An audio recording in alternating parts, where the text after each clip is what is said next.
Hey there everyone, my name's Elise, and got a hopefully fun video for you guys today. So, I haven't been posting for probably about a couple months now since I topped the PPG with Striker, and I've had a few people actually kind of hit me up asking why I haven't been doing anything, where I've been, I guess. So truth be told, I just haven't really been playing online Yu-Gi-Oh! Lately. My locals have opened back up, and I've also just been helping out a lot, just work related, and also with their YouTube channel, because, you know, COVID struggles, they need all the help they can get, plus it's nice to just hang out with a close-knit group of friends while also being safe at the same time. So remember, if you do go to locals, be safe. So I haven't really been playing online Yu-Gi-Oh! And I felt like at the time that was like the best content for me to make. So I was thinking about it lately, since people were hitting me up, that maybe I should try some other kind of content. So I figured maybe I would start with some sort of like vlog-esque type content while talking about like some competitive theories or whatever else. If you guys get any ideas for any topics you'd like for me to discuss or anything like that, leave a comment down below. That would actually help me out a lot, because I have a couple ideas. I don't know how well they'd be received, just like some competitive theory, maybe some talks with some prominent community members. I was thinking even like some judge talks or something, or talking about my friend with his store. I don't know, just some stuff like that is what I'm thinking. But if there's any ideas you guys have, leave a comment. I will say though, I'm not the most innovative deck builder or combo maker in the world, so that's probably not the best area of expertise for me personally, but I figure if that's something you guys want to see, I can maybe come up with something, or just whatever you guys want to see that maybe you're lacking on, you know, YouTube and anything like that.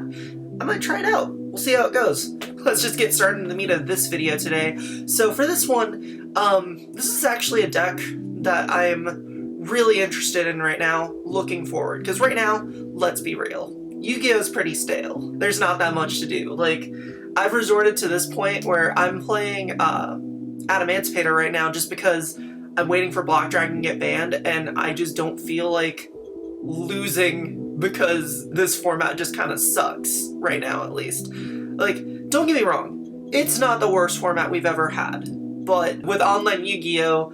This format's got a little bit too saturated. We're all too used to it by now. I think it'd be a lot different if we had events, but now I'm looking forward a bit more into what future set releases are going to give us. And the one deck that really has me excited for going forward in Yu-Gi-Oh! Is actually going to be PrankKids. I think there's a lot that needs to be discussed about this deck that's really similar to some of the top decks in Yu-Gi-Oh! History. I don't know, there's just a lot that can be done with this deck, and you need to be aware of it if you aren't already, because I know there's going to be a lot of people that are like, oh, it got one YCS top and one YCS win, but those were kind of flukes. Well, yes, so in the past, PrankKids were kind of a bit of a fluky deck. They had a lot of consistency issues. They're easier to stop in some ways. It just had a lot of issues from being like more of a roguish combo deck. But with Phantom Rage coming out, you know what card is coming out, hopefully. If you don't, the card in question is PrankKids Meow Meow. If you don't know what it does, let me just forget the effect, forget any of this. It says Link 1. That's literally all we could need for a PrankKids card, and the deck just becomes insane. But since it actually has an effect that actually is relevant, it goes from like an 8, like this, to like an 11. So what this card single-handedly does is it turns every single PrankKids monster into like a 1.5 card starter. So that means literally you have 12 PrankKid monsters in your deck, and then you have 3 PrankKids place, which searches you for any PrankKids monster, and then you also have terraforming to search that place.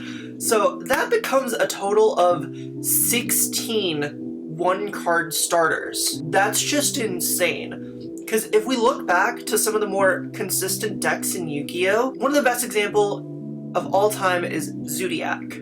That's one of my favorite decks. So with that deck, there are about 15 1-card starters, because each zoo monster, well, if we're looking at, let's say, the Nat's Zoo format, each of those 15 starters leads you to at least some form of board, whether it be like the full make another rank 4 with a Dryden and something else pass, or if you just go Dryden Hammerkong pass, you're still ending on a combo. The only difference is between Zoo and PrankKids is each of these 1-card starters make the same exact board each and every time. You do not need an additional card. You do not need it to be a specific prank kid. You're ending on the same board every time. Or if you open extra cards that are part of your consistency engine or an extender, you just end even more. Like, you end on Nibiru protection, you end on extra negates for the next turn, you end on extra hand traps for the next turn. That's just an insane concept in Yu-Gi-Oh!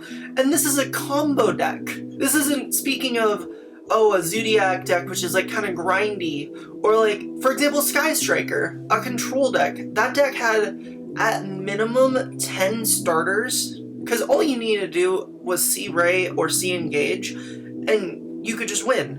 So that was Rhoda, 3 Ray, 3 Engage, and then the 3 Hornetrons. There's definitely other like easy 2-card starters, or even your Area Zero could easily get you into one of your starters. But that's not a combo deck.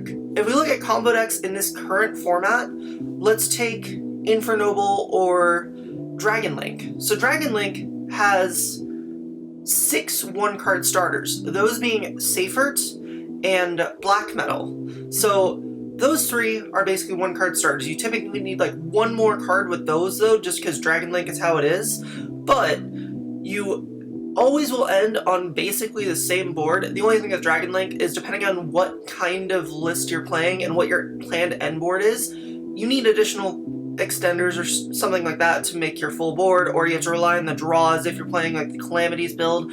Unfortunately, it is not a true 1-card starter in the same way that PrankKids is, but some could argue that it's a little better, but it's not the same heavy consistency that this deck does. Also, if we're looking at Dragon Link versus this, the PrankKid deck has to play 0 bricks. Every card in your deck is searchable. The only pseudo bricks you have is if you just clog with too many PrankKids or you clog with too many of your spell cards. But then you have like PrankKid Pranks, which is just free recursion for no reason that also acts as an extender? That just seems nuts.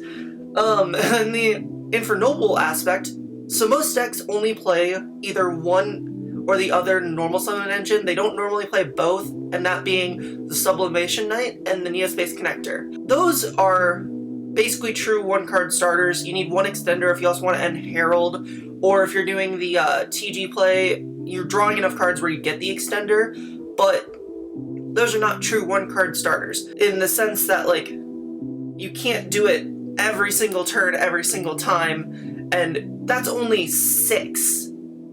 PrankKids has 16. That's just insane to think about. And your board ends on the potential of double Regeki plus a Harpy's Feather Duster. And not to mention the fact, your deck can play up to 15 hand traps consistently. And I say consistently. I'll show a deck list in a little bit, but a combo deck, being able to play that many hand traps, and having the recursion that the deck does, because, let's say they clear my whole board, I need to use my whole board to make it so they can't make their combos. Well, guess what? Do I have 1 PrankKids monster in hand after it happens? Yes. Cool. I just get to go off again for free. I literally spent nothing. I have access to all my cards still. It's crazy. Not to mention the fact that you can literally play Verte Anaconda with Thunder Dragon Fusion so that you can summon your Battle Butler. You use technically less resources, you put stuff back, and you just have a free search for the next turn. Like, the deck has so many cool tools at its disposal that, I don't know, I think it's just crazy. Now, it does have some shortcomings. Let's be real. PrankKids has always had some shortcomings, and that is still completely true for coming up with this 1-card combo deck. So the biggest hand traps it loses to would be like Ash and Nibiru. However, we have a counterplay for the Nibiru. Even though your 1-card starter loses to Nibiru. So let's say I have my 5-card hand. I start with my 1 card, they Nibiru me eventually. I have 4 of the cards in my hand still. And guess what? There's a good chance I have up to 2 or 3 hand traps, and then even another PrankKids. So then they stop me, next turn, I stop them, and then go back to me, I'll just go off again. And I mean, yeah, the PrankKid mirrors will probably be cancer like that. But the fact that I can do that and keep trying to like push and make that interactive grind game while in a combo deck, I think that's crazy. And Yash factor, it sucks. We have to deal with it. But this deck can successfully play Call by the Grave in the main, and there's not much else you really need in place of that you can't just have it in there. And the fact that this deck can so easily put in Call by the Grave is super nice. It just gives you free protection. Not to mention, if for some reason we get Crossout Designator within the next 2 sets, because we have maximum gold and we have Phantom Rage, there's a good chance, however, it may be unlikely, don't quote me on it, that we do get Crossout Designator in one of those 2 sets. And if that does, then this deck just becomes miles better because you can play through every interruption your opponent has. I don't know about you guys, but this shit just excites me because that just sounds crazy. I think it's crazy to think about that there's a deck like that that has 16 1-card starters that can consistently play up to 15 hand traps and just has an easy way to always make a comeback play the following turn, and you have extenders too. I think that's just an insane thing to think about in Yu-Gi-Oh! When we've had decks like Striker and Zoo, and even some of these combo decks. The fact that a combo deck can do this with 1 card on its own, I think that just sets a precedence in Yu-Gi-Oh! History. Maybe I'm overthinking it, maybe it's just not that great, but I don't know. I just think that's insane. Another thing to also think about, OCG really has not had that much exposure to PrankKids yet. It's had the deck for like 2 weeks, but it's also done nothing. So a lot of people are gonna bring that up and be like, oh, maybe the deck really isn't that good. Well, there's this card that OCG has, we don't. It completely changes every aspect of a format. You know what that card is? Max C. Max C.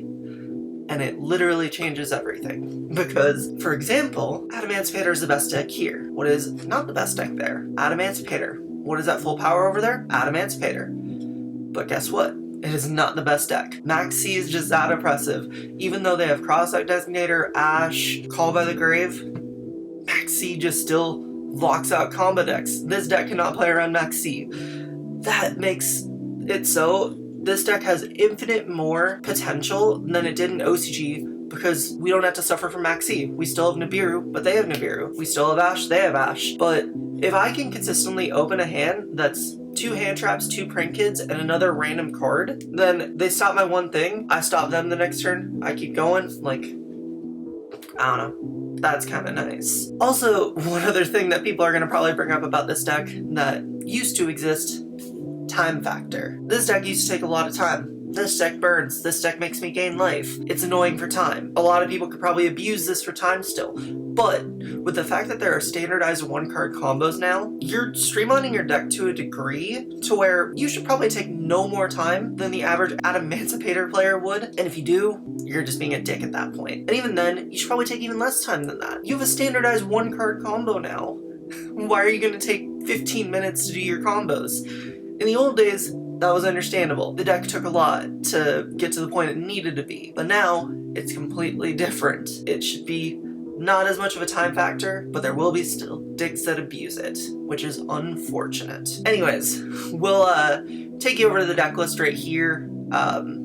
It's pretty basic for right now. It's kind of a little bit catered to how the current format is. So for example, there's a good chance this Gamma could come out of the deck list, but even in this mirror match, let's say, I think Gamma's actually kind of nice because Gamma does help you lock out or, you know, hit the right piece to where they can't continue to make a board. So I think Gamma's still going to be good in this deck going forward. This Imperm could possibly be replaced, but There are actually more impermanent places than there used to be in the old PrankKid deck, so I think this card is still pretty nice. I was talking about how you have some extenders, so like there's an instant fusion so that you can kind of recover a bit too. Your PrankKids Pranks does act as another extender because it makes you summon the token, so I think that's kind of cool too. And then one of the most interesting things I picked up from like OCG, because I've been checking out OCG deck lists, and there's 1 for 1. And you know what's a level 1? Fansies. Anyways, for this side deck, it's kind of generic right now. Like, there's part of me that wants to add a little more backer removal to it, just because this deck does suffer a little bit against backer decks and whatnot. I could easily see the TTT or the Droplet coming out. Droplet's really nice though in the mirror. Well, like both these cards are really nice in the mirror, I think, going second, just because it makes it so it's less of like an auto lose, because you can like take their thing or bait out their Bow Wow or whatever, and then you just gain control of the match and just win from there. So I think these cards are really nice and still worth having in the side deck. Another thing that I need to consider putting in the side deck is the Zoo King Alpha that's coming out in OCG, or in Phantom Rage. That card's gonna be really nice too. This side deck is definitely gonna change considering, you know, how the format's gonna be in the coming months. We'll just wait and see with that. One of my favorite side deck choices though for this deck is Evenly Matched, just because the fact that this deck plays in a time so well, you can just evenly them and then main phase 2, literally summon any of your PrankKids, and then you just game them. So I think that's just really, really cool. Just that you're able to do that, and you can even use that for the mirror match. I think that this card's just really cool for how this deck works. So I think this is gonna be a really good pick. And then one of my favorite cards in this side deck that I saw in OCG, Skill Drain. This card's a little bit nuts. Yeah, so all your PrankKids either activate, engrave, or tribute for cost. The only effects on field that matter is if you're using Meow Meow to make it so your Butler and Rip Roaring stay on the field, but you can still just tribute them, and then they go off. You still make your board, you still climb to insane heights, and you still just win while having a skill drain on board. OCG has 3, but even at 1 here, that's still really cool. I think it'll be really worth looking into having in your deck list somewhere when this deck comes out. The only other thing I would majorly consider for the side deck that's nice is a pointer, because then it still helps to the point of where you get hand traps and need to like play on their turn to stop them. I think that's gonna be a really good choice for this deck going forward as well in the side deck. There's already like a million different side deck choices I want for this deck, but it's gonna be really iffy. So we're gonna have to wait and see. As far as the extra deck is concerned, there's nothing too amazing. I do really like how Access Code Talker interacts with this deck, just because you have 3 different attributes of a PrankKid. Well, actually 4 different attributes of PrankKids you can use to proc access code. You'll normally only get to a link 2 anyways, but I think that's still really nice, getting a 4300. You burn them probably for about 15 by the point that you get to the access code talker, so you should just be able to game them from there, be in a really good spot, and I don't know, access code's just insane. Let's be real. That card's always gonna be insane. At least until something better comes out. And then yeah, I think the rest of it's pretty basic. Phoenix and Unicorn can easily be something else. I just don't think you need too many more than 2 ofs of all the PrankKid cards right now. Since they're all easily recurable, like I could easily see playing a second Pranks. I just haven't yet, but I think that card's really nice. So 2 ofs are probably fine for most of them. This is pretty close to how I'd ideally want it. It definitely could change depending on how the format changes, if we get a ban list or not. We'll see what happens when we get to that road. Yeah, I don't think there's much else I need to say about this deck anymore. I'm really excited about it if you couldn't tell. So anyways, I think that covers about all I wanted to say in this video about PrankKids. I hope you guys enjoyed this. If you did, leave a like, subscribe. That'll really help me out a lot as I'm trying to get back into the whole YouTube swing of things. And like I said before, leave a comment down below whether it's about any of the theory of the PrankKids. I'd love to talk theory about PrankKids because I just like this deck too much. It's probably unhealthy that I like this deck too much. Yeah, I really like it. Or just give me ideas for future videos that you guys would want to see, because I like to make content that you guys would like to see, because, I don't know, it sounds like fun. Other than that, the only other things I'd like to say is check out my Twitch channel down below. I'm going to try and stream at least twice a week, if at least once, twice a week.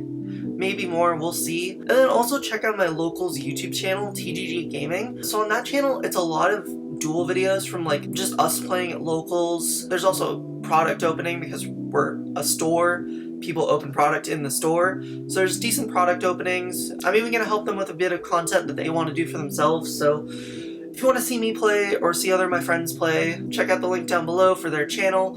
I would highly recommend it. It'll help me out a lot too because it would help out them, and I really want that store to succeed. So with all that said, really hope you guys enjoyed the video, and I'll see you guys next time. Bye!